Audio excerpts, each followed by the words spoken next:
Hello, those of you who are just joining in. Welcome to the Author Meets Critics panel on American Bonds by Sarah Quinn. I am Alya Guseva on the faculty at Boston University, and I will moderate this panel. So let me start by introducing the speakers first. So Sarah Quinn is an associate professor of sociology at the University of Washington.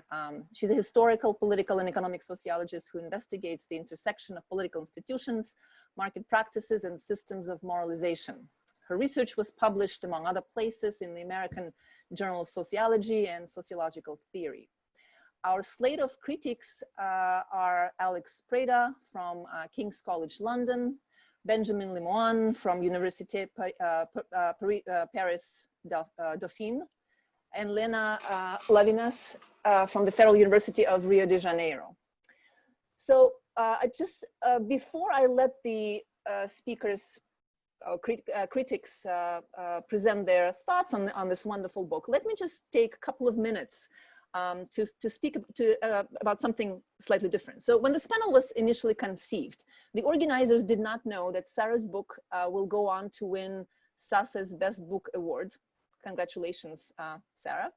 2020 Alice Amsden Book Prize that is named after the late political economist and scholar of state-led economic development. The award was only established last year, so Sarah is the second recipient of the award. I actually chair the award committee, which also included Neil Flickstein from Berkeley, Sheris Chan from the University of Hong Kong, and Daniel Maman from Ben Gurion University in Israel. So when it became clear that Sarah's book was a winner, I was asked to moderate the panel, to which I enthusiastically agreed. Because the online format for this year's conference, we did not have the usual, or the SASE did not allow for the usual, in such a case, award ceremony. So I would like to just say a few words about, or read the statement that the committee prepared on Sarah's book. And maybe that'll save some time and trouble for some of you by laying the groundwork for what the book is actually about. So the 2020 Alice Amsden Book Prize goes to sociologist Sarah Quinn for her book American Bonds, published by Princeton University Press in 2019. Thoroughly researched and documented and written in illuminating and engaging prose, this book examines the evolution of securitization and federal credit programs over the period of almost 200 years of American history, from the early post-revolutionary years to the 1960s. The federal government relied on securitization and credit as tools of domestic statecraft in order to provide widespread economic opportunities, but also to avert market intervention or redistribution of wealth. Under Sarah Quinn's magnifying glass, the highly technical world of finance is seen as a complex social, political, and moral landscape. In the end, the book arrives at a surprising conclusion that the US, after all, has an underappreciated developmental state, where government officials creatively turn to financial markets to manage America's complex, fractured political divides and to determine what Americas owe one another. This is what one of the chapters in the book is called, What We Owe One Another. The book's interdisciplinary engagement, it draws on insights from economic sociology, political science, history, and economics, would be of great interest to a broad spectrum of SASE scholars, and its focus on the developmental state is actually a wonderful tribute to Alice Amsden's own work on state-led economic development of Asian economies. So congratulations, Sarah. I want to add that in addition to the Amsden Award, American Bonds also won the Economic Sociology section of the American Sociological Association Best Book Award, another congratulations, which is named after Viviana Zalazar. And I just learned an honorable mention from the theory section of the ASA. So congrats, Sarah, on this season of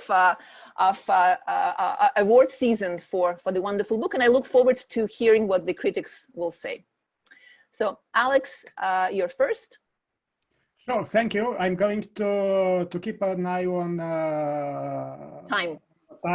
Of course, let me start by congratulating Sarah for this wonderful book, and also she might probably, it's a warning that she might get bored, but what I'm going to say, because Sarah and I are going to be on another panel at the ASA at the pre-conference, and we are going to discuss again her book. I might repeat myself, apologies for that. Let me start by saying that it's a wonderful very broad and sweeping account of, the history of credit as an economic and social policy instrument in the United States, and it highlights very powerful, in a very powerful fashion, the role of government, the role of a state as a developmental force. And Sarah uses exactly this expression a couple of times in the book, a developmental force, that government is a developmental force and credit is used as a policy instrument.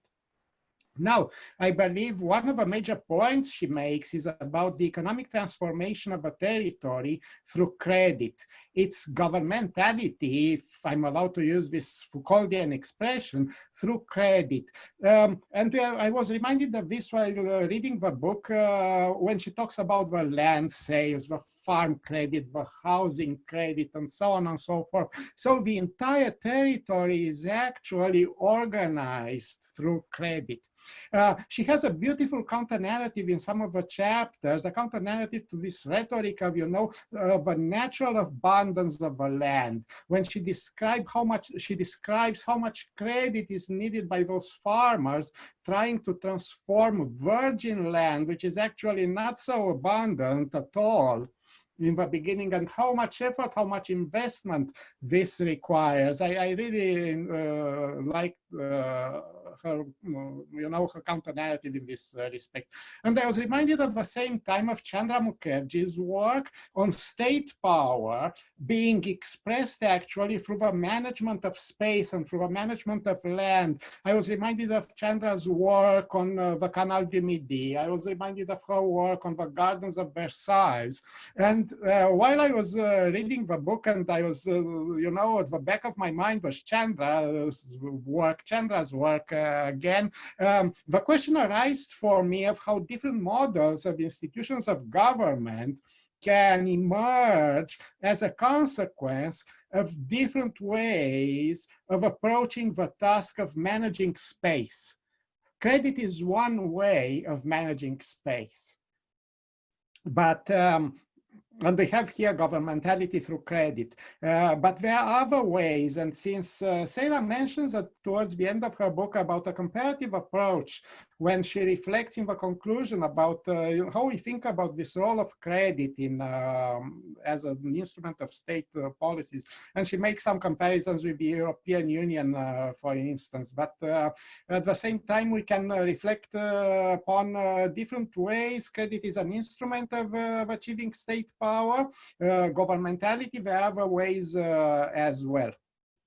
Another insight I really liked in the book is that markets emerge very late in this process. And I was wondering at some point whether something like how state-sponsored credit shaped a nation wouldn't have been a better subtitle for the book instead of how credit markets shaped a nation.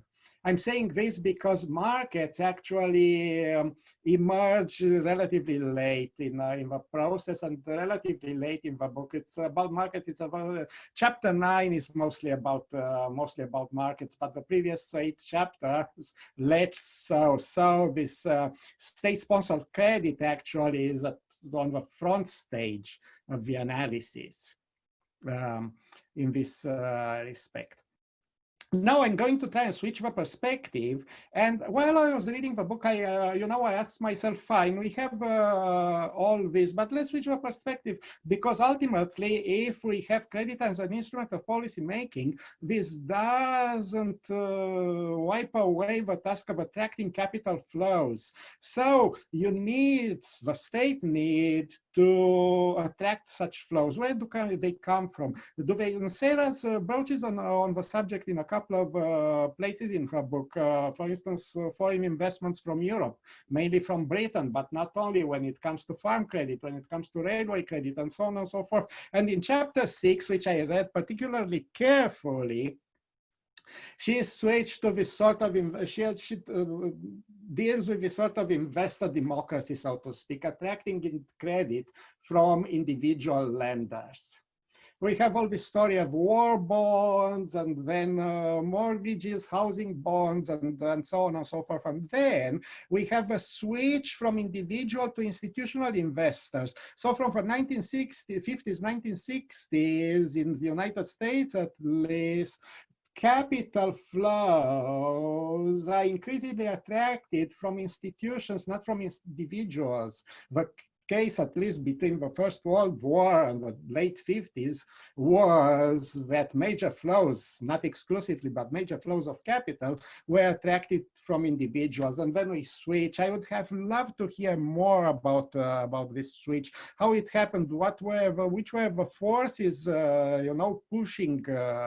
pushing for this switch. And I think that's important, especially with regard to how markets, financial markets, are organized. She talks about them in the last chapter, chapter 9. And we know, for instance, that not all financial markets worldwide, global markets, significant markets, follow the United States model, where institutional investors are dominant to such an extent. We have developed Asian markets in several places where individual investors have a much broader share compared to the United States. So you need to reflect also about how this shift from individual to institutional investors, which doesn't obviously eliminate completely individual investors, but this shift also shapes contemporary financial markets in a very specific way. The other thing I would have loved to read more about is the savings rate in the United States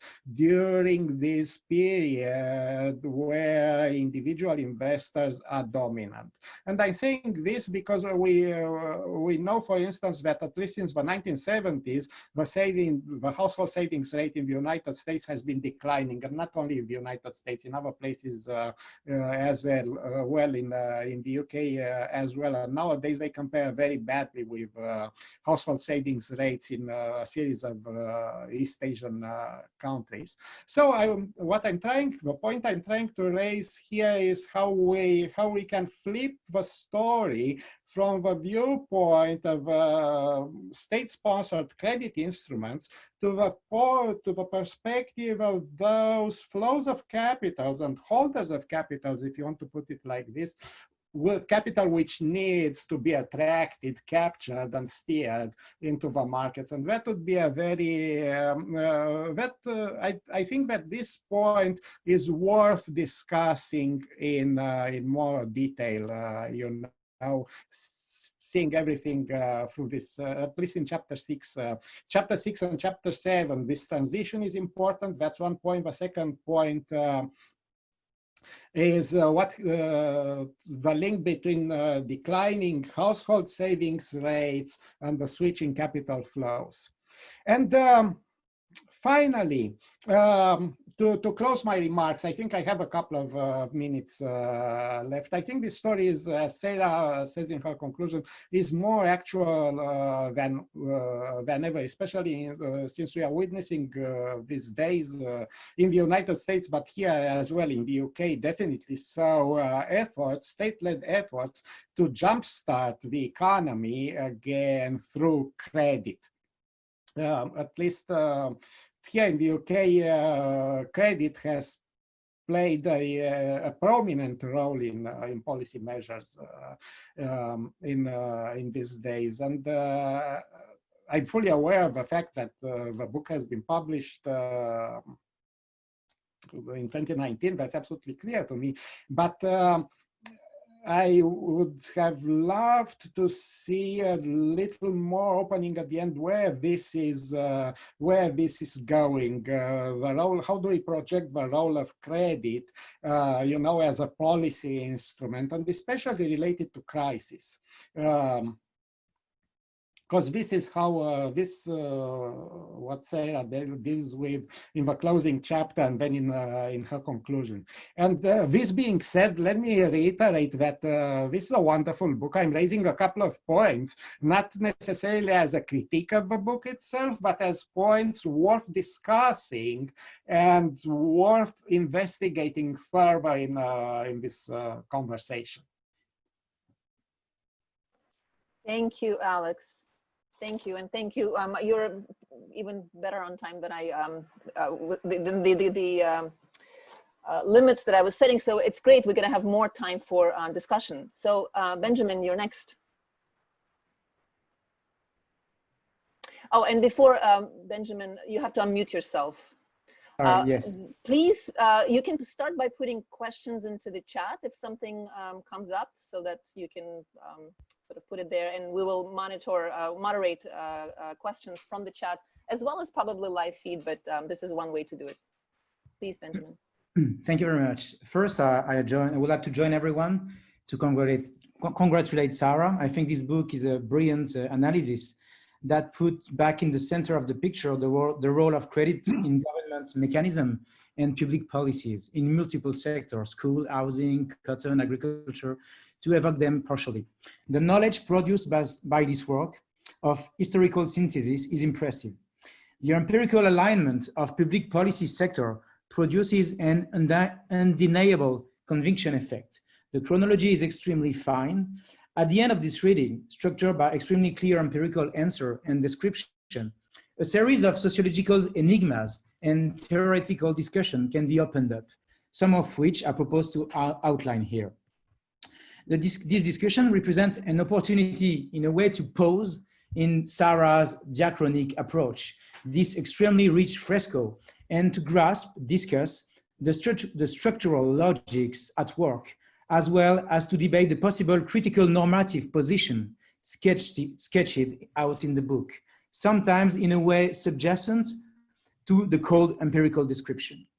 There are in the book, in my opinion, several ways to extend the analytical and critical points already present, to push them to the end in a way to radicalize the argument. So I will propose the two versions. First of all, the book tackles a pragmatic thesis, which I will call the pragmatic problem-solving thesis. It is summarized as follows by Sarah, who gives a particularly clear definition at the end of the book. Credit policies are, on the government side, and, quote, elusive search for economic opportunities that come with a minimal political conflict or open wealth distribution. In short, it is a question of saving time. Credit policies function as a time machine, which push back the economic, social, and political trade-off that divide and increase social clash and struggle. And in any case, the credit policies make it possible not to make this trade-off openly. The deployment of credit schemes avoids dispute, blame, and possible social and political cost. It would also allow an ideological lightness. But my question would be, how do we consider sociologically this supposed ideological lightness and pragmatic use of credit? How do we deal with the metaphor of the political magic spell of the credit policy, of budget, low cost, a Swiss Army knife, to quote Sarah's term? Can this analytical slop be radicalized from a sociological perspective? I think it remains a question. Why? Because several blind spots and black boxes of this kind of formulation are reopened and in a way investigated by Sarah herself. The notion of cost, for instance, is a black box that is opened by Sarah. How do we define this cost? And for whom it is a cost and for whom is it a benefit? Sarah has some wonderful and empirically supported assertion about the socialization of losses and the capitalization of profits that usually remains a formula, but with our work, it is empirically demonstrated. Likewise, the notion of conflict itself is challenged by credit policy, which are not external to this conflict, being able to accelerate or cool them down, but precisely, credit policies are problematizing this conflict, reformulating them, for example, by being operators of social and political demobilization or depoliticization, diminishing cleavage, which would otherwise have been strongly in some issue or politically debated along strong dividing lines. Pushed to the extreme, and I will come back to this, the use of credit atomizes, individualizes, justifies inequalities, and undermines solidarity. In fact, when we open the black boxes of problem and solution, here again, it is one of my line of comment. This first thesis seems to converge with another thesis, which resonates in a minor way in Sarah's text. Evoked at the end, for instance, with authors like Wolfgang Streeck, Colin Crow. It is that credit policy do not respond to a function or are not solving certain problem that would be already there, but are social class instrument. That is to say, devices placed at the service of a certain social class without ever affirming it obviously. That is all their interests. In these instruments are at the service of a social class, their wishes, and the social class will be eager to establish an economic policy that is favorable to it and maintain it and placing safeguards to it. The magic key to credit that makes social trade-off and ideology invisible is not only a way to save time at low cost, but also is at play in the end of social class struggle in the long run. This thesis is thus radicalized. This device even contributes to making the state invisible, to keep it in a state of suspension, the airness of state, the beautiful term that we find in Sarah's book, and this recourse to credit perform a society of deserving individuals who are self-helpers, who do not appreciate aid and consider it as paternalist, and whose merit is there alone as successful entrepreneur, and make invisible the collective production of personal enrichment. We see here the concern raised by the first pragmatic foundation. Credit is not cheap for everyone, and public and economic problems in the tradition of Joseph Gusfield are not the same for everyone. They are constructed by certain public for the benefit of certain publics. Similarly, the second reading in terms of a class instrument can reread the supposed pragmatic of credit as a kind of functionalism of surface, which allows precisely this particularly unfair measure to be passed on.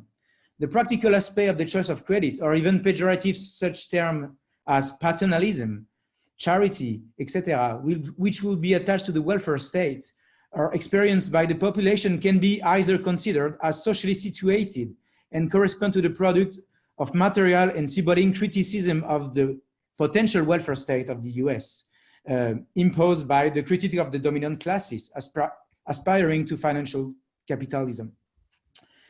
Thus, the doctrine of self-help, which is frequently used, for example, can be understood as a justification for bankers, farmer lobbies, also advocating for a form of financialization, political groups whose job is to organize discourse, or even to set up truths with sociological pretension against centralization, financial regulation.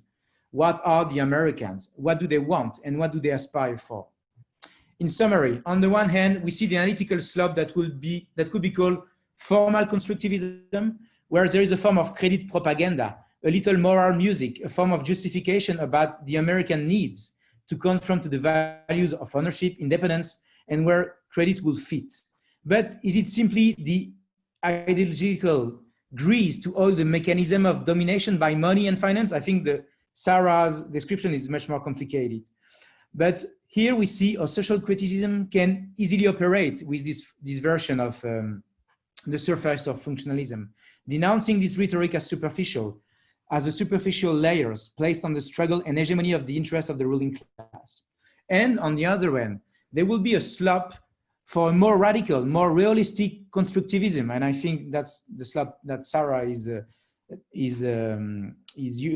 taking, which will consider seriously this collective for the analysis, the tension on their liquid or solid existence.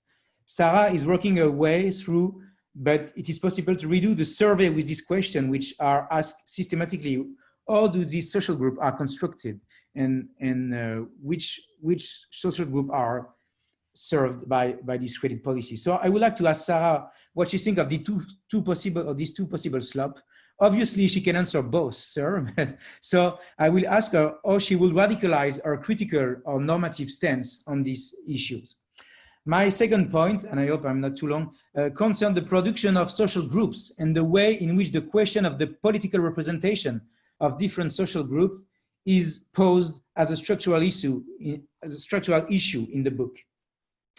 It is a matter of taking seriously the social construction of the collective narrative about the USA, the American bonds, as the title says, and the recurring terms such as the masses or the Americans, and the adherence to common life, to the ideal of private property, etc. But what is the real rooting in the population of these social representation that are certainly shared by the elites? Here, I think there is the basis for a whole analysis of the of the work of construction of social interest and construction and deconstruction of social groups. As such, one of the regularities is that one parameter plays an important role is the flexibility, the loosely aspect, the catch-all aspect of the population and the groups. This reminds us of Luc Boltanski's work in France about the construction about the social group of the CAD, the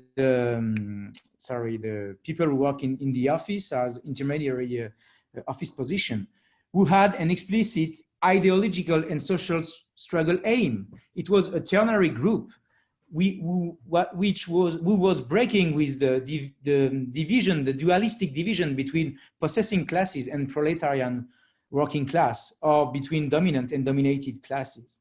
Credit helps to produce an illusory, or maybe not illusory, middle class of homeowners who adhere to the belief in the values of independence and do everything possible to maintain that rank. Credit would be a vector for transforming social differentiation, and moreover tends to mask and confuse, deciphering the social space in terms of social classes. Finally, I would like to ask Sarah about this transition from the group, the social group, as being latent to being explicit and solid and being politically represented, maybe represented in the state. That would be my final line of remarks, because I think Sarah's book is a huge contribution about what the state is in the US. Indeed, the book sheds a lot of light on the underappreciated American developmental state, to quote Sarah. Beyond the vaguely culturalist idea of a weak US state, it shows the great specificity of the construction of the US federal state, or more broadly of the American bureaucracy. What is apparent is the institutional compromise and the social, economic, and political conditionalities of the federal state, or even of any kind of intervention by political authorities, whatever the level and scale of government is, local, state, or federal. In this long-term survey, we see the state in a permanent stranglehold of constraint, I'm not sure of the expression, that gives its concrete form and take it in a pincer grip. But the first surprise lies in the disconcerting administrative layers that emerge, which can make the French public administration blush and give its complexities. Indeed, we discover a delocalized state, incredibly complex, made of interlacing networks, ramification at different levels, specialized agency, with circumscribed and temporary mandates, but which are made in support of specific economic regime. The abundance of the bureaucratic structure that allows capitalism to exist. We see all the bureaucracy necessary for capitalism and finance to work concretely. This is despite the dominant discourse that see normal as temporary, adjusted, targeted government intervention. And we see that despite the idea that a return to normal should be achieved, we see that there's a kind of resilience of this public administration. So I think I'm too long, but if I were to link this contribution on the state to my previous point, connect this political and normative sickness of the quasi-state, these states as a quasi-governmental organization, to the different devices we see in the book that are producing social groups. We will see a bureaucratic competition, the Department of Commerce, Department of Labor, Agriculture, in short, all the different sectors of public action compete to represent and impose the view of the fraction of social interest they represent or think they are representing. So what about the hegemony of the voices represented within the state? Does it evolve in parallel with the dominant voice within each social field presented in the book? Or is it the voice of the US Treasury Department that performs the society at all? What about the competition between farmers and bankers within the state apparatus? At the end of this historical evolution, what about the farmers? Are they converted to the logic of bankers? I think Sarah is very clear on the ground of racial inequalities and white domination. On the terrain of social classes, I would ask her, how is it possible to explicitly, beyond the synthesis work that is huge, to consider the proportion or maybe the asymmetries that I finally shaped through this credit policy that cannot be considered as subsidiary to social policy, but on the contrary, are contributing to the remodeling of social, to the form of a particular a new social anyway, as Bruno Latour would say, that is a non-socialist social, individualistic social, and atomized form of social, where everyone will be responsible for matters, but with differentiated bureaucratic support. In the same way that Pister shows that the law is ridiculous on the center, sorry, and now it's flexible on the center and in a way rigid in the periphery. The more privileged social ranks are given administrative support and the appropriate safety nets, while other fraction of the dominant population are left behind. I think I can stop there because I was maybe too long, but you're fine. You're fine. Okay, but so just up to it's just 15 minutes, so you're fine, but perfect. Okay, thank you. So yeah. Finally, one great contribution of the book consists in the demonstration that the bureaucracy builds, maintain the wealth of certain groups by sawing off the branch on which public bureaucracy is based, and by doing everything so that the merits do not fall on the bureaucracy, but on the private entrepreneur or individuals alone. In short, this public bureaucracy or public administration is constantly constructing its own illegitimacy by performing deserving subject and the illusion of self-accomplishment and denying the work of co-production of the state on this private wealth. And so if I had a question, it will be at the end about the causalities and the drivers of change for Sarah. Because credit certainly makes it possible to act politically in a constrained universe. But what would Sarah consider are the drivers of this transformation? Would it be the work of undermining regulation by administrative elites? For instance, the huge power of people like Morgenthau that is frequently quote in the book. And yeah, that's it. I will finish. I have many other things, but I think I will be too long. Thank you very much. Thank you, Benjamin. Lena, you're next. Hello, everyone. Do you hear me? Yes. So I'm extremely pleased to be here today. I would like to thank Sarah for inviting me to participate in this panel, but especially to have the opportunity to celebrate with all of you and with her the well-deserved prize she was awarded with the SASE Best Book of the Year in Sociology for American Bonds. If I may, there's something else to celebrate today. Once is not usual, the fiscal conservatives largely mentioned in Sarah's book have been defeated within the European Union for some time. So the EU leaders approved the groundbreaking stimulus package in which most of the money will go to member nations hard hit by the coronavirus pandemic as grants, not loans. I think this is very important. This is unprecedented, and it makes us believe that it seems possible to change the course of world politics, which is extremely necessary. So Sarah's prize-winning book is a great academic and political achievement for scrutinizing the long-lasting trajectory of credit markets in the United States through a decentralized network of federal programs, and how, from the beginning, it served to consolidate a very successful political strategy. The core of the strategy was to prevent the development of a strong and centralized state, anchored on mounting fiscal expenditures. The political strategy that Sarah describes throughout the book was twofold. On one hand, it preserved the functioning of what she calls quote, a fractured political system, and on the other, it precautiously inaugurated public-private partnerships and the off-budget logic that today presides over the building up of balance sheets to minimize financial costs and risks and accommodate liquidity concerns. She shows that securitization was already used very early on by a complex mix of institutional and non-institutional lenders on the US frontier, becoming incorporated into governmental practices as a means to funding state obligations by matching assets and liabilities. So it was really precautious. It's impressive. Sarah's most insightful contribution is certainly to demonstrate how, quote, fiscally light credit programs, end quote, have fashioned structural faces of American capitalism from the Gilded Age to the Progressive Era and to the end of the New Deal.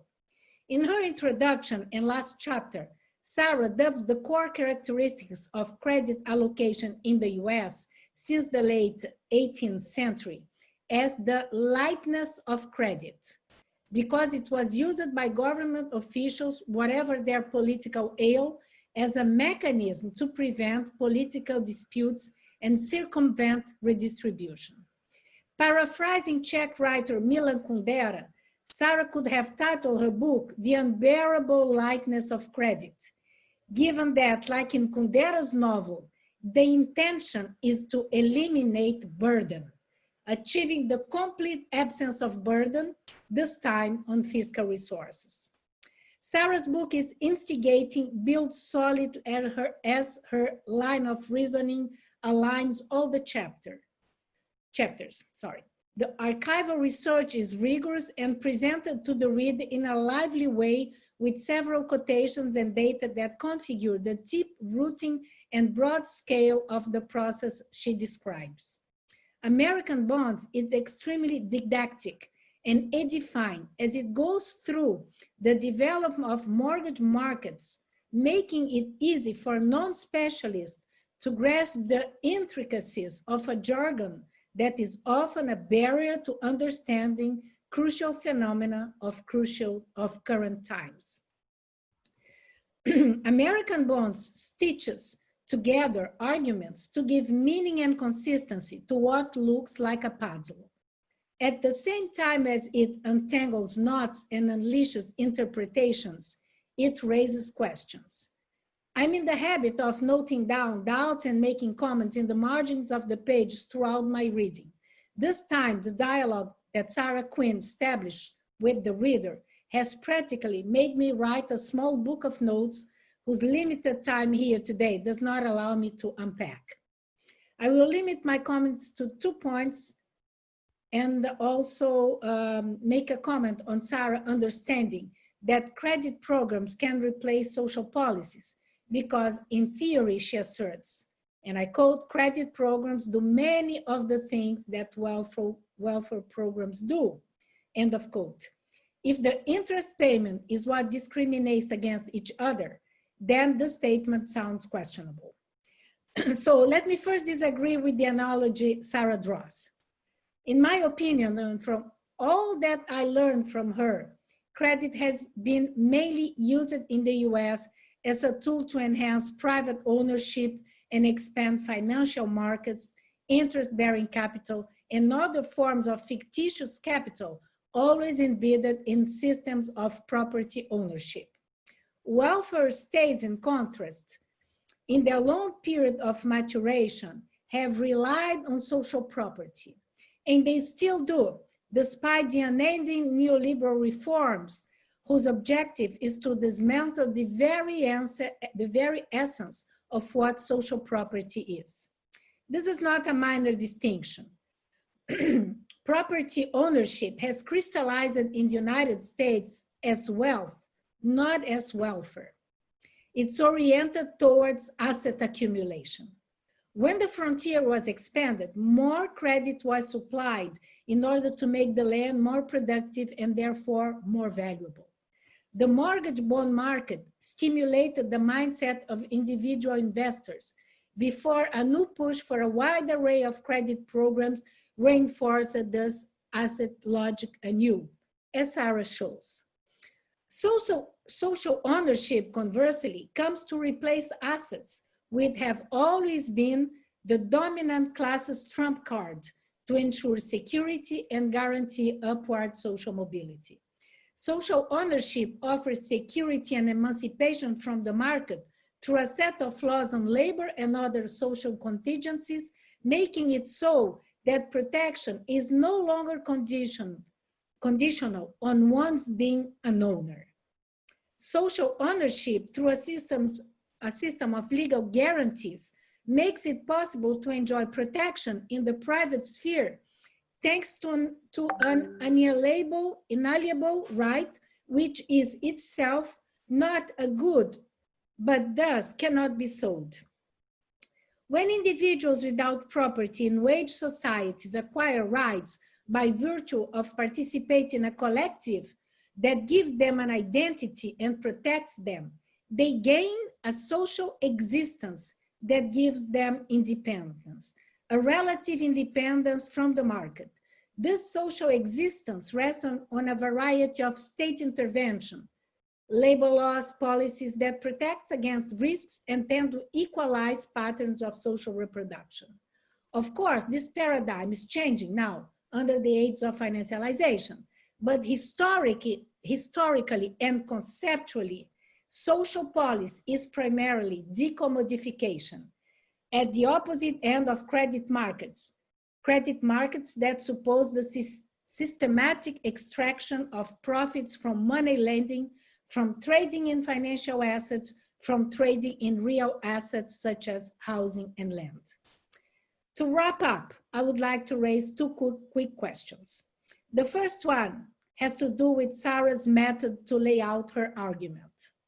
Sarah's analysis, brilliant analysis of credit markets and mortgages, has focused on decades that have also witnessed the creation of social security encompassing pensions and unemployment benefits, that is the mid-1930s. In the inception of anti-poverty programs, along with Medicare and Medicaid, which occurred in the mid-1960s. Why did Sarah cast aside important dimensions of public provision, financed through taxes and contributions, rather than integrating them into her critical framework, if the goal was to address how credit, and especially mortgages, functions as social policy? Why the expansion of social rights and extensive welfare programs that came into being under the New Deal and the War of Poverty era ended up being neglected in Sarah's demonstration? Let me now turn to my second quick question that came to mind while reading chapter 2 on the credit frontier. You depict how land laws were instituted since the late 1780s to create a land market and to regulate sales, especially sales on credit. You demonstrate that selling land to raise revenues allowed the state to pay the nation's mounting debts due to several military campaigns, including against Native Americans, though not only. My question is, to what extent the expansion of credit also served indirectly as a mechanism to legally expropriate indigenous lands by providing white sellers with the financial means to occupy it, to farm on territories that the state wouldn't have authority over otherwise? You show that housing credit served as a racial policy to consolidate white supremacy in the United States until the 60s. But you don't include Native Americans in that racial process, although it all unfolded on their land at the very start of what you designated the prehistory of credit markets in the United States. I'll stop here. A great book, a great author, and my hopes that success will be equally great because it's well-deserved. And in the meantime, I wait for what's gonna happen after the 1970s. Bravo, Sarah, and thanks for inviting me to be here today. Thank you, Lena, and thank you, Benjamin and Alex. Great questions raised. So now Sarah has a high order task to respond to all of them or some of them. It's your choice, Sarah. Well, first of all, I want to thank Alex and Ben and Lena. It is an incredible honor to have this level of thoughtful engagement with your work and from three people who are thinkers such as these. It's really a privilege to have it, and I'm so grateful. So I will try to address the main points without taking up too much time, so we also have time for the audience. But I think they're all really great insights. And I will say that on multiple points, I've wrote down sentences that I was like, oh, I wish I had said it that way. I wish I'd written it down that way. Credit as one way of managing space and kind of construct, the government constructing its own legitimation. Like, these are all just wonderful turns of phrases.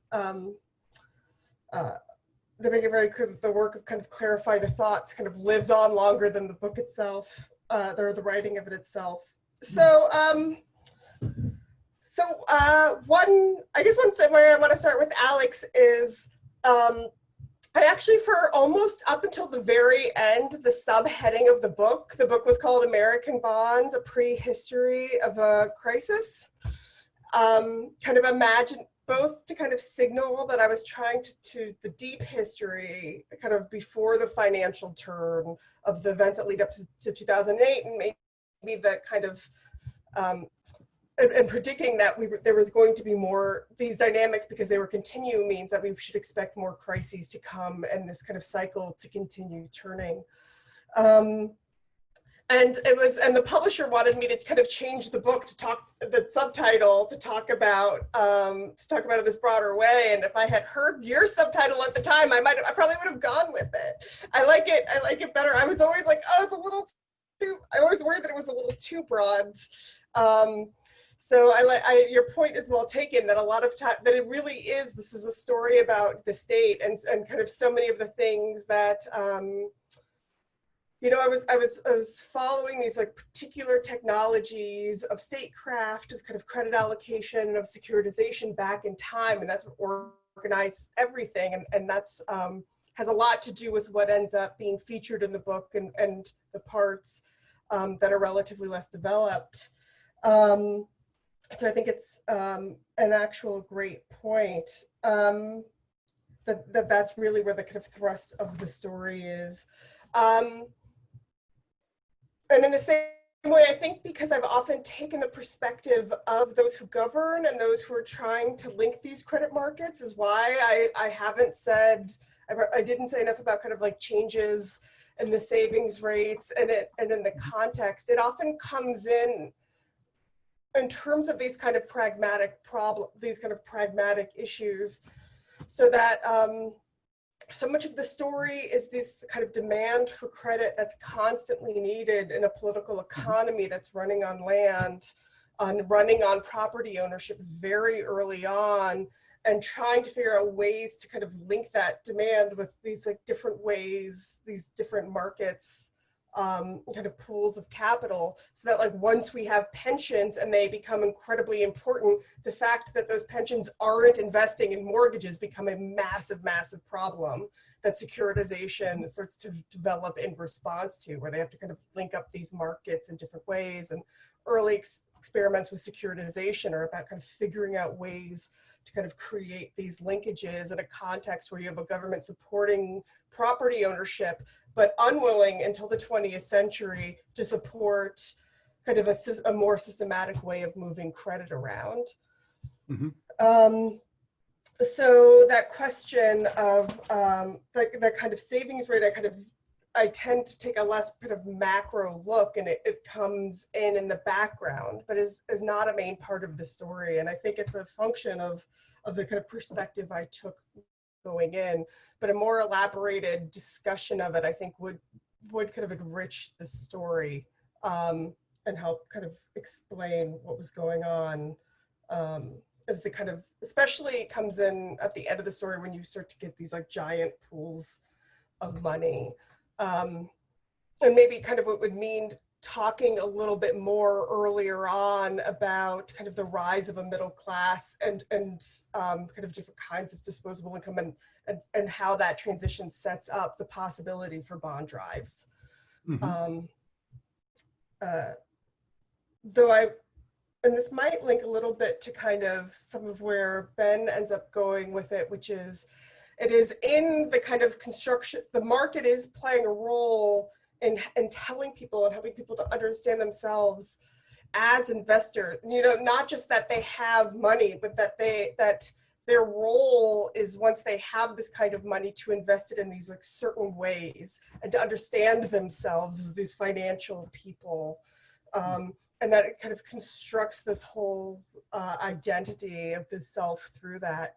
And it's not, I think in the book, I try to get at parts of that when I'm talking specifically through these like different ways of organizing securitization. I think that was part of my interest in comparing different ways of organizing loan pools, is to get at there are these different understandings of social relations and kind of how you fit into the world are entailed by different ways of organizing these arrangements.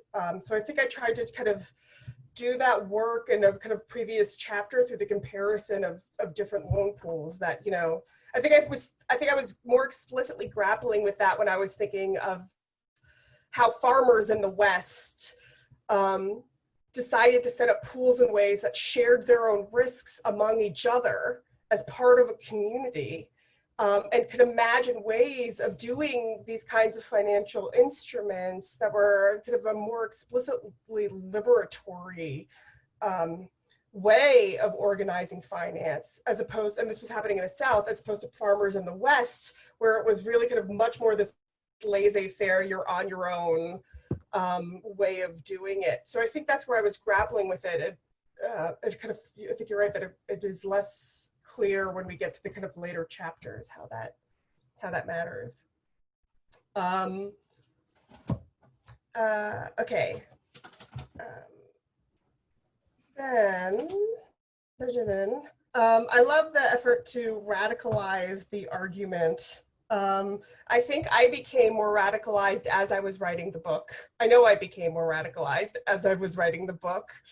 I started off with these like really narrow technical questions about the government and ended up with a really broad book about imagining kind of a political economy. And there was a kind of a radicalization that happened. And maybe it means that like, it's probably not a coincidence that some of that comes in more in the conclusion than in the interior chapters, where in the conclusion, I really kind of let loose a little bit more with what I thought these some of these political dynamics is. I will say that I was explicitly grappling with the sense of, is it just that the government is kowtowing to financial power?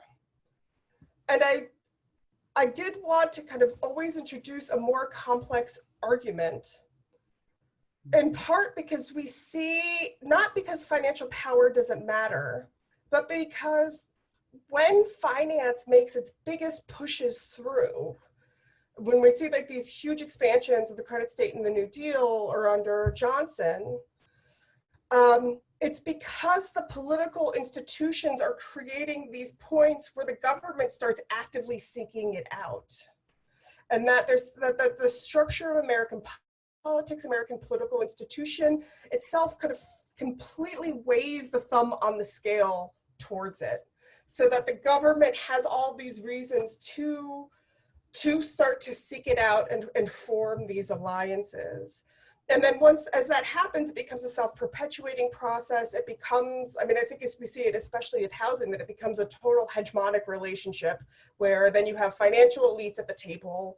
Their concerns are allowing them to get their risks completely socialized, and have these determinations. So I wanted to kind of really deconstruct or kind of like show more what was going on within the government that kept on pushing the government towards that. So you get people like FDR and Lyndon Johnson being like these presidents, you know, who are also going to have these, you know, that it's not just these kind of like Republican ideal, but that the structure of institutions makes it so that if you are one of like the leading leftists wanting to have a breakthrough, you're still forced to go down this path. So I think that was part of the story that I wanted, that it was really important for me to tell. And maybe in telling it, some of the way that kind of financial power then is continually reconstructed falls less to the kind of less centrally located. But I absolutely do think there's like that it sets up this this kind of perpetuating hegemony of kind of financial domination, that absolutely matters for the kind of politics that grow out of it. Though I think really a true political story of political identities that are constructed, it's done very well by people like Chloe Thurston and Greta Krippner. I think it's a fundamentally kind of different kind of data that you look at to tell it more fully. But I do, as part of talking about like what does it mean for kind of American culture, part of what I really wanted to show, part of my investment in talking about how the institutions are this lever, is I actually wanted to very much avoid, because I don't believe it's true, this idea that Americans hate the state and love the market and can't imagine anything else.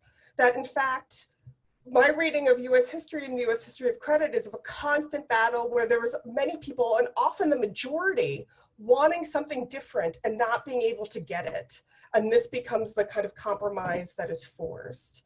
And that it's never completely, this kind of story of this like a sweeping American culture of like hating the state, it is absolutely true for some people, and it was never true for everybody. And there were always people who had a more progressive, kind of different vision of what could be possible. So I think that was the kind of point that I had wanted to drive home in some of the ways that I set up the kind of politics was to kind of show these other progressive ways that don't always get put on the story. And I know I'm not addressing everything, but I'm worried I'm gonna be taking too much time. Lena, I love that you mentioned Kundera, because it's actually like for me, that was actually really, I love Unbearable Lightness of Being. There are actually like deep Nietzschean and existentialist roots to my interest in credit. And I did often think about, like, that was actually part of the inspiration for the phrase. Even though I don't write about it, it was always there for me. So I love that you picked up on that. I think your point about communal property is exactly right. That actually thinking about what's private property and communal property helps us understand the ways that credit cannot fulfill what we want the welfare state to fulfill. I totally agree with that. I think what I was trying to say in that section was that there are things that credit can do which make it feasible for people who don't want a welfare state to offer it up as the alternative. Mm-hmm. That there's a reason why like credit can come in as this kind of like functional equivalent. But I am part of the overarching argument. What I'm saying is like we're using this, the US uses this to avoid redistribution, to avoid having to take money openly there's a redistribution of credit, but to avoid the open redistribution of wealth that should be happening within a welfare state. It is credit, and that's what I mean by like, it's about credit in the big sense is about what we owe to one another. It isn't deciding that we will give you a loan for a home rather than build public housing, that Americans come to this resolution that we don't owe each other public housing, that we don't owe each other this communal property, that we don't owe each other, that you are fundamentally on your own to get your home, to get your medical care, to get your, so many parts of your medical care and your education. So I think actually we probably ultimately, we might be using somewhat different approaches, but my guess is we agree on the kind of ultimate things. And I think your point about communal property is well taken. And I think it does allow for kind of more specific discussion of where credit is not social policy, or is not welfare state. I think that's also why I'm trying to be careful about when I talk about a welfare state versus social policy, because I think it doesn't quite work as a full welfare state, though it can be a social policy to the extent that it becomes a way of getting these kind of certain needs met that we associate with social policy. So I think that's absolutely true. And I think your point too about, the question about why I didn't talk so much about public provision and public pensions, I think honestly, I had my hands full trying to figure out what these credit programs were, and it just swamped, figuring out explosion of the programs and the New Deal kind of really did take over everything. And in part because I didn't understand the beginning of, I never started this off thinking that this was about the welfare state or social policy. I started this off as why would the government be involved in securitization? And I came to understand that it was about welfare policy. So I do like that it is about this bigger debate. So it's part of the story, but maybe not built into the data collection the way it would have been if I had understood earlier on what I was dealing with. And I think the point too about settler colonialism is exactly right. There's great work that I just hadn't seen yet from Kay-Sue Park about the importance of the mortgage. And I wish I had seen it and put it in. A lot of what I was in, I really built on like Freimer's work, which is talking about it as kind of social policy and military policy, but I think you're right. It's actually a point also that the sociologist Brian Sargent at UMass has also asked me this kind of, to what extent do we need to more clearly theorize credit as a tool of settler colonialism? Exactly.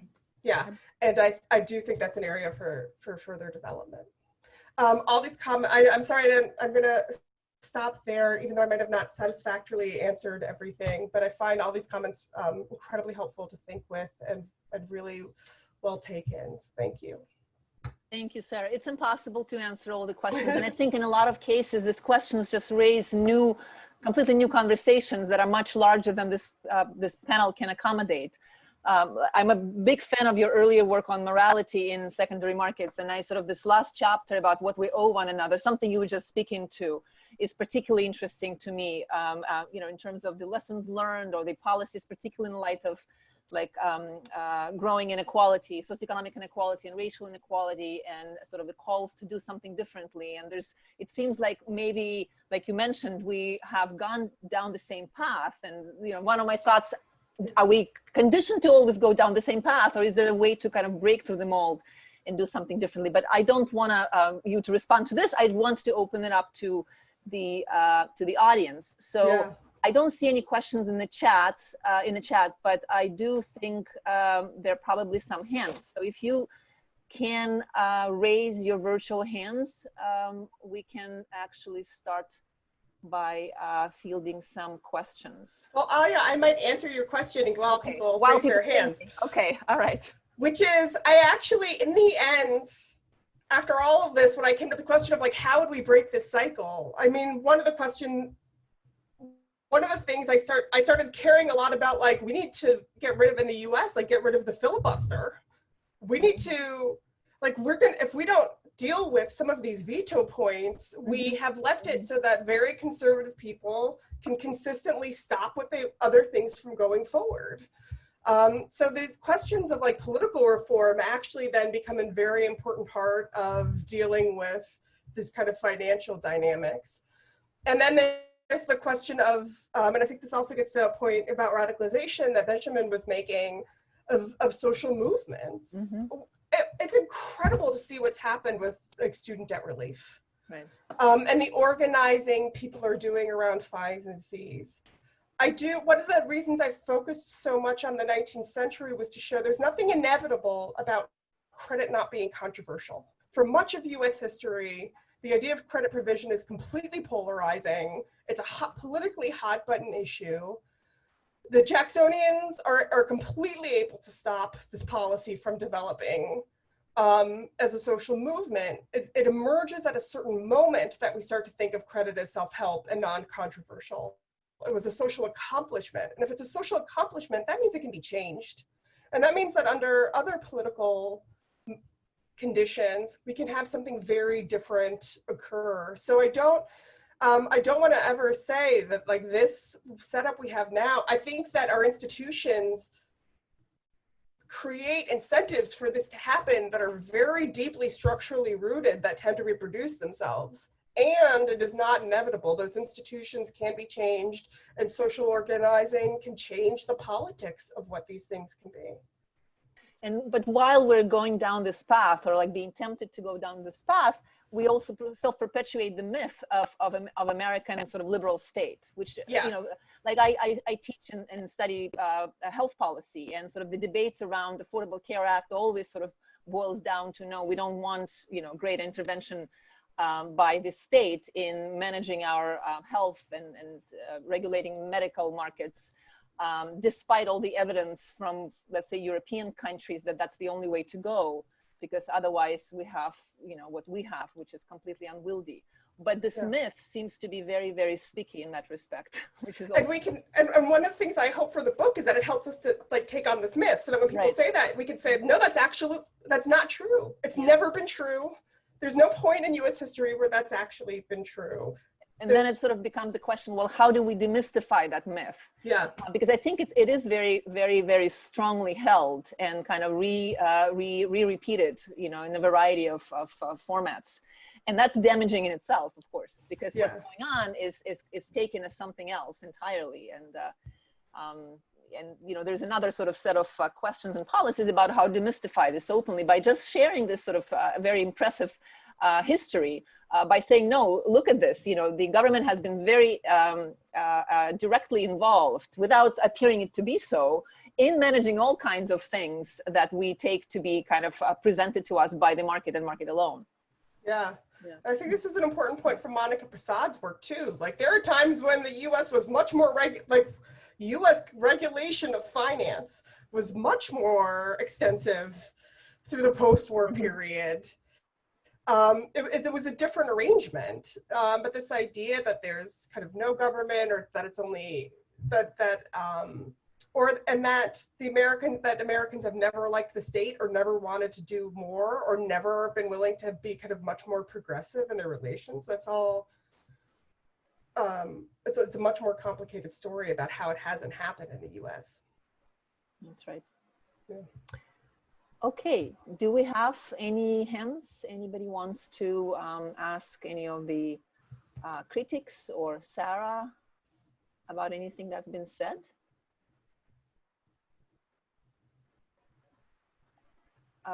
Okay, I don't see anyone at this point, but maybe some of the critics can want to engage with something that Sarah has said, because or not said, or did not say, right? Because and then some of your answers were probably just skirting over issues, because we, you know, always mindful of maintaining time and space. So if some of you want to go, you know, get back on something Sarah has said, or maybe re-articulate some of the points that's now sort of seem more pertinent, this is the chance, please.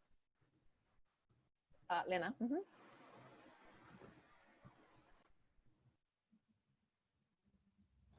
Oh, you're still muted, Lena. Lena, you're on mute. Lena.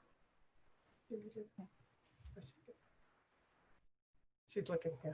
Okay, Sarah, very quickly. So what really strikes me is that I have the idea that Americans don't know what are public goods. Because you see, the idea that we can reject public goods. So we have to understand what are public goods to live in a society where we can share things. But when people think, okay, I don't want, you see, the state to invest in infrastructure here or there, but you see, we have the roads, you have, I don't know, the squares, you have things that are public goods. And you see, I have a very little experience in living in the United States, but what really strikes me is how people can't understand what are public goods. And this is why it's very difficult to build a public sphere. People just look at the state, and you see the state as a burden, but people don't understand that what comes with the state is the public sphere, where everybody has equal rights. So why, you see, because we're sociologists or American, so how do you explain the way you see Americans really deal with this difference between the state and what is the public sphere, which is important for social movements, for many other things that haven't to do with the state?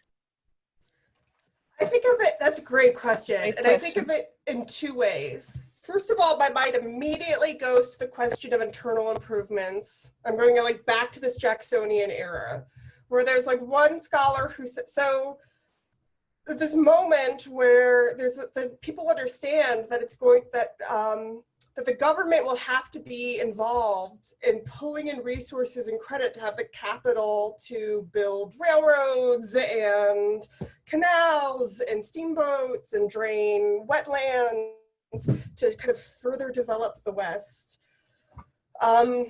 In the US, one scholar has talked about it as the biggest example of the majority losing out on its desired policy outcome, that people actually really wanted this, but they weren't able to move forward in part and for a couple of reasons.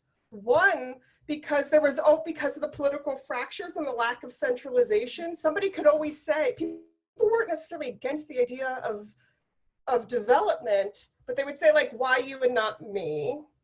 There was somebody who could stop it. And this is where also the legacy of slavery comes into play. At a certain point, the Southern states say, we don't want development of the West because it's going to upset the national balance of power, which is going to upset our ability, which is going to end our ability to have slavery, and we're going to shut it down, which is why you get these, and they're able to until the Civil War basically makes their votes unimportant and gives the government this kind of ability to kind of move forward on these expansions. So I see it as part of, I don't see that as a story of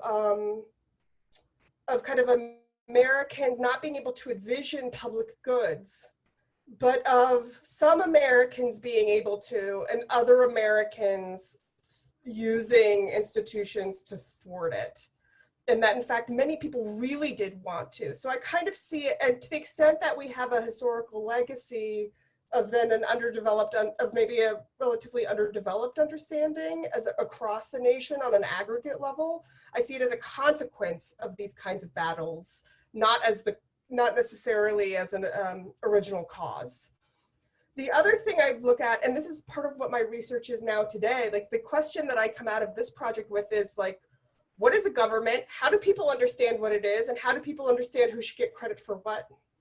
And that's this kind of question, these questions are kind of driving a lot of my research now. There's been like decades and decades of campaigns, very well organized among conservatives, to attack and erode these ideas of public goods. So I don't think it's, this is I think some of what we're seeing, this confusion about what these things are and what the state is. Again, I don't think of it as an inevitable natural part of an American psyche or American experience, but as a very concrete result of years of political organizing that are having these consequences. And it's fundamentally, I sort of think of an empirical question that I think people are starting to try to tease out now of how, of what forces and what dynamics lead to different kinds of attributions and understanding around the state. So I guess that's how, I think some of it we can't look at the policies and the result. It's easy to read some of these things back through American history that are actually more complicated in process and are more kind of currently happening. I want to make sure we have a couple of questions. One is Nancy Di Tommaso. Nancy, why don't you unmute yourself and ask a question? And then Juja Varga has a question in the chat. We'll get to that later. Sarah, congratulations on the book. I'm very happy to see how well it's been received. Unfortunately, I haven't read it, so my comment questions are not specifically related to your book, but I thought about it as I was hearing the discussion.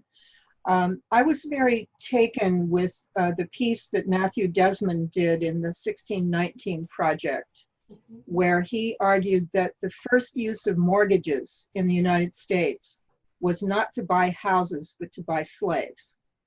And it became a major part of the expansion of the cotton industry in the United States was the use of mortgages for slave purchases.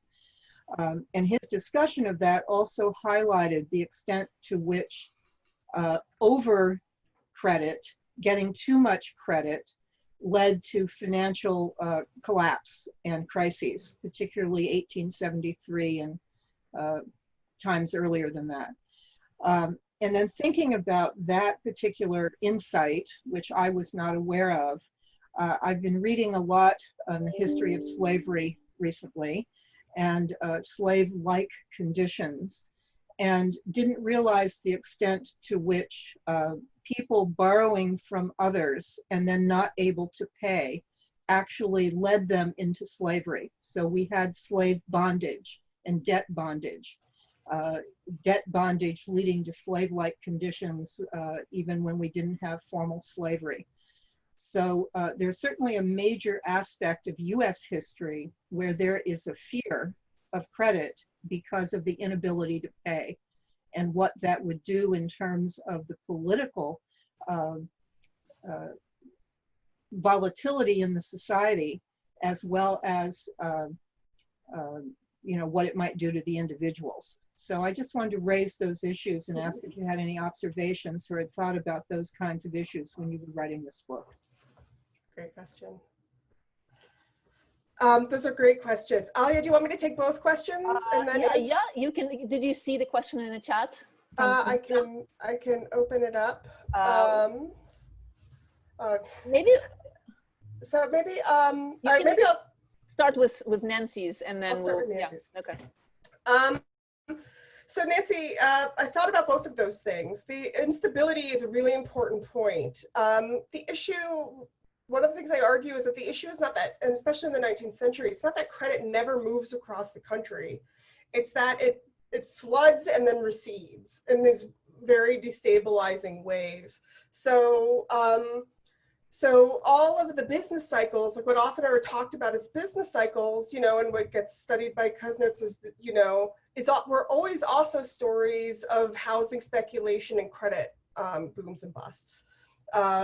Commodity, the price of a commodity would go up, like cotton or pigs or wheat, and then people would flood to the area to try to produce it. And that would lead to a flood of credit to the area, and you would have this like spiking up of housing prices, overproduction of the commodity, falling of the prices, and a crash. And you have these boom and bust cycles. It's a huge part of the story of US credit in the 19th century is not that credit wasn't an issue, but that it was this incredibly destabilizing thing. And in fact, it was this very scary thing, in fact, because people would lose their livelihoods. And especially before, the modern long-term mortgage comes in the New Deal as a government, especially, as mainstreamed as this government project. But people had short-term mortgages, often 2 or 3 mortgages, which left them very vulnerable to any one of them being pulled out at any point because people would have to roll them over.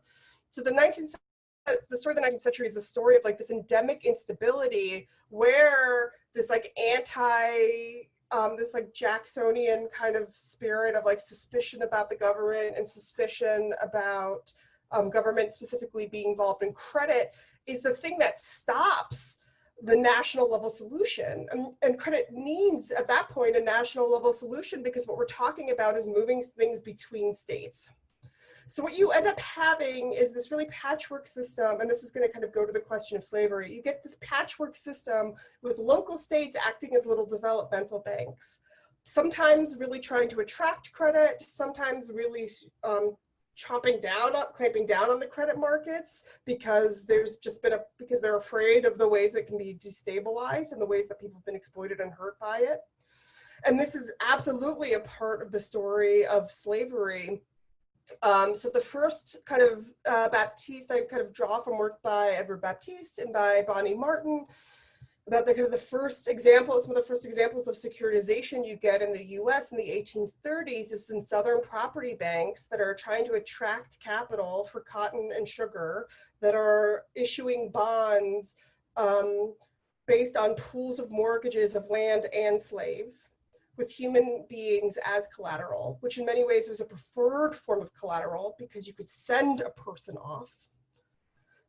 So the kind of logic of collateral becomes incredibly horrific in these stances. And in the southern property banks where it's guaranteed by the state governments, Mississippi, Louisiana, so and kind of other states. So these are also kind of developmental state projects where the government is involved in this system. So it's actually the story of of mortgages is completely part of the story of slavery and of Reconstruction, that which is a thing that I will leave aside now to get to other questions.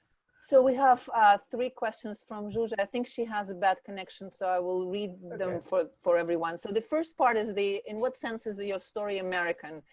It is certainly a critique of the myth of American anti-statism, but is it American in a sense of openness to and circulation of ideas and financial techniques and money from immigration, or is it sort of, I guess, I'm not sure the rest of the question, but I guess, is it just sort of American in a very specific sense, or is it more something that you can actually apply to other contexts, more internationally, or to European, for example, situation? The second question is about land. Land is key to this history early on, but what about industrial or infrastructural sectors?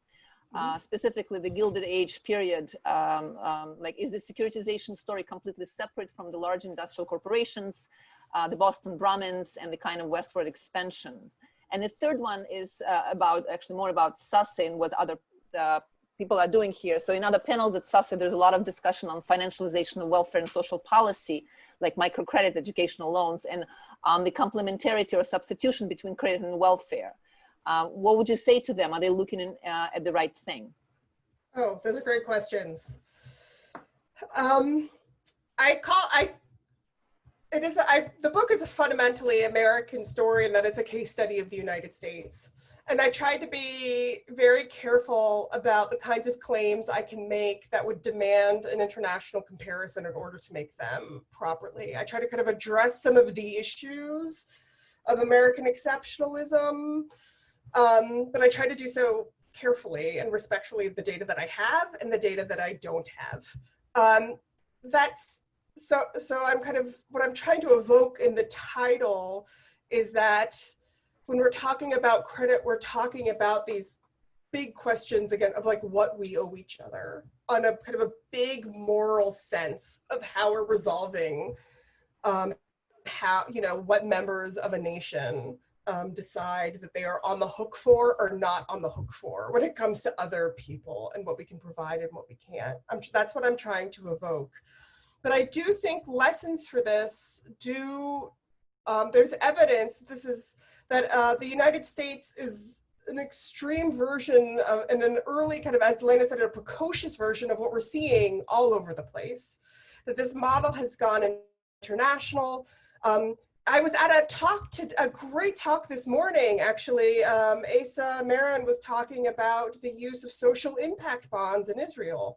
And the language and interviews with government officials who were doing it, and the language they use, those government officials use in those interviews from today, are almost exactly the language I see from government reports in the 1950s of the dynamics. We're able to start spending before we have it. It's saving me budget dollars. It's this kind of what I talk about is the fiscal lightness. It reproduces everywhere, and when we see it kind of happening internationally, it's so many of the same dynamics. So American in the sense of acknowledging the parochialism of the book, not in the sense of saying that there aren't necessarily applications of the kind of theoretical insights in other places.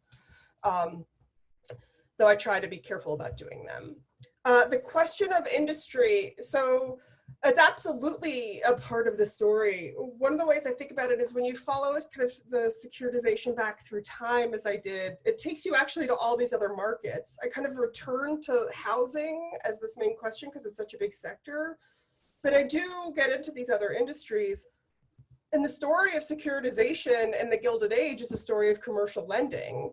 It's a story of how big apartment buildings go up in New York and hotels go up in cities across the country. The way that securitization was really done then is you'd have a big mortgage sliced into small pieces and used to sell parts of that to small family investors. So for $100, you could own part of the Waldorf Astoria. Though if you had done that, you would have lost your money because it went bankrupt. And in this way, actually, a bunch of families got fleeced. So it is, The thing about finance is whatever is the big issue at the time and what's happening at the time, finance is, ends up being a part of the story. And actually some of what I want to do, and I think some of what I'm hoping to do with the book is to say, when we're talking about housing and these questions of housing and mortgages, like don't stop in the 1930s and don't stop in the housing question. If you reframe it, if you recognize that housing is an issue of property ownership that allows you to see great continuities in American history that go through the farm loan system and through farming and back to the kind of earliest days of the country, when that was really where a lot of the action was at. And if you're thinking of mortgages and you think of mortgages kind of more broadly, we can see some of these patterns a little bit more clearly as they move through different sectors.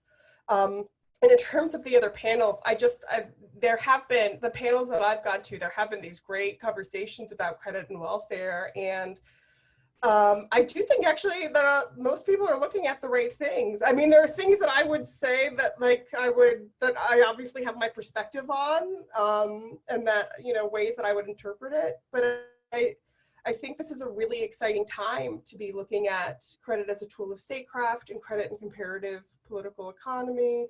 And finance as kind of different roles that financial techniques and securitization and social investment bonds are playing in these systems.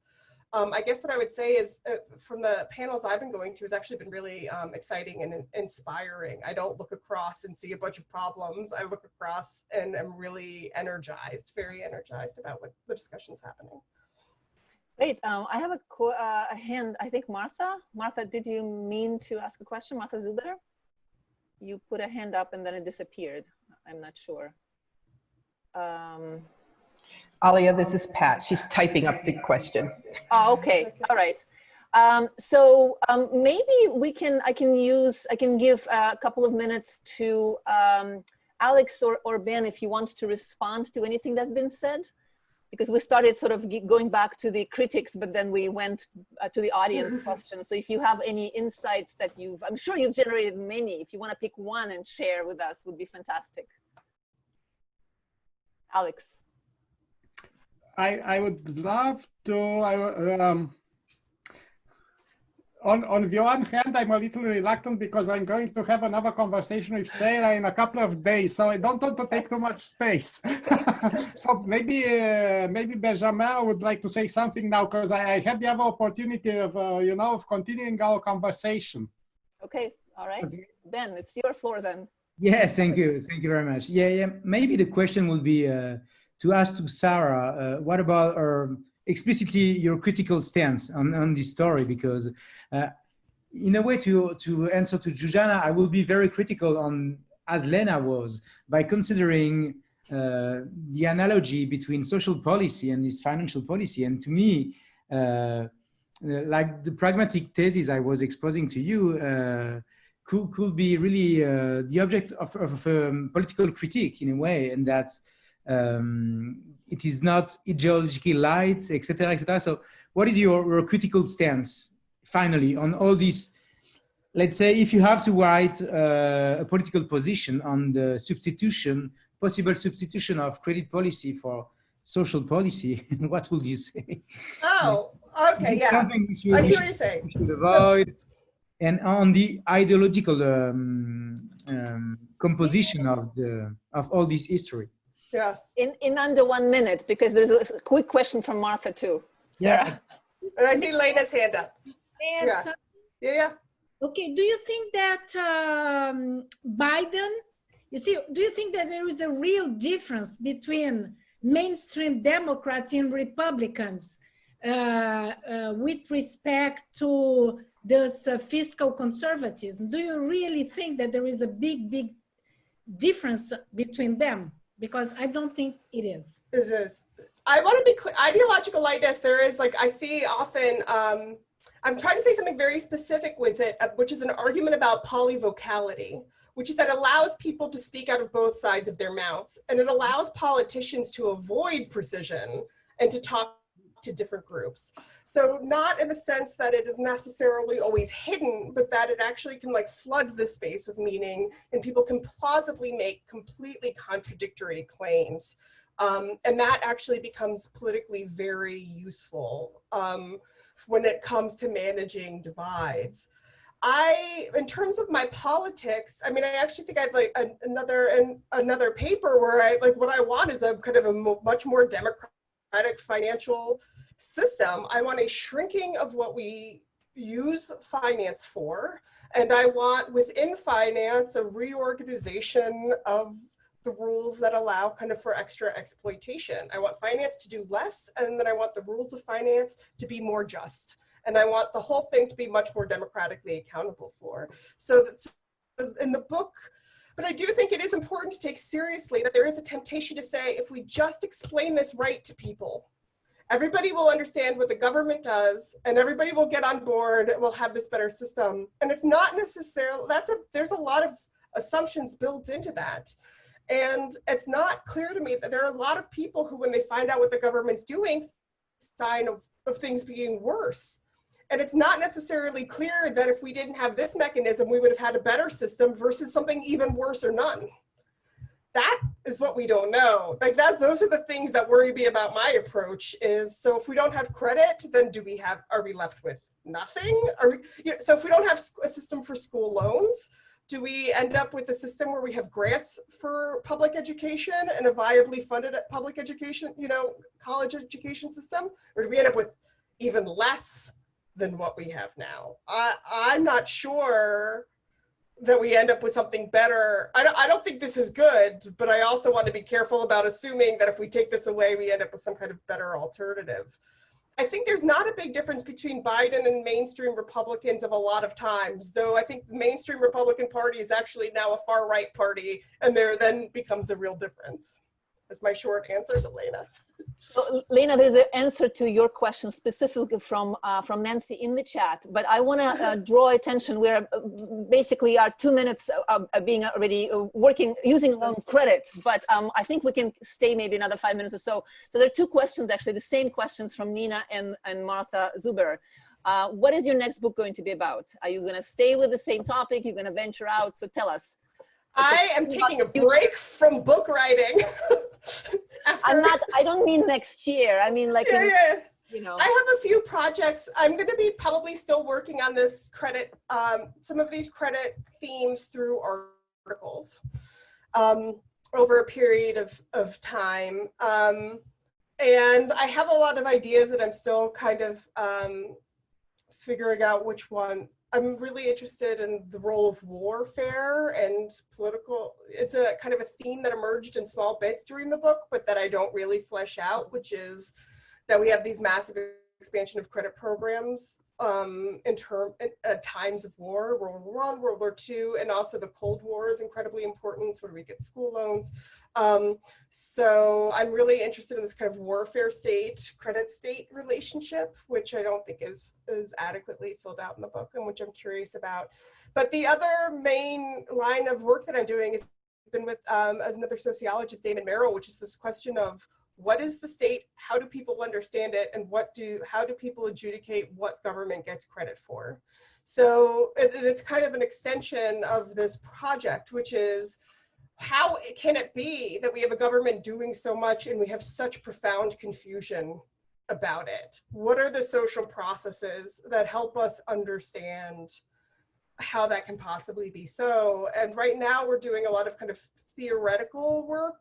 But I think it will ultimately be a kind of empirical set of questions about trying to understand why is it when you have these partnerships that all the credit for, why is it when the government paid when we all paid through the government for every major breakthrough that makes the iPhone, that we don't understand the iPhone as something that we all helped create, but give the credit to it for private entrepreneurs. Yeah, that's really and the same goes for pharmaceutical drugs, where a lot of the early research is funded by NIH and taxpayers, and the conversations about pricing inevitably go into, well, this is a private enterprise and the product of a private enterprise. It's a completely different story. It's not. There's a lot of public financing that goes into this, but government doesn't take any credit.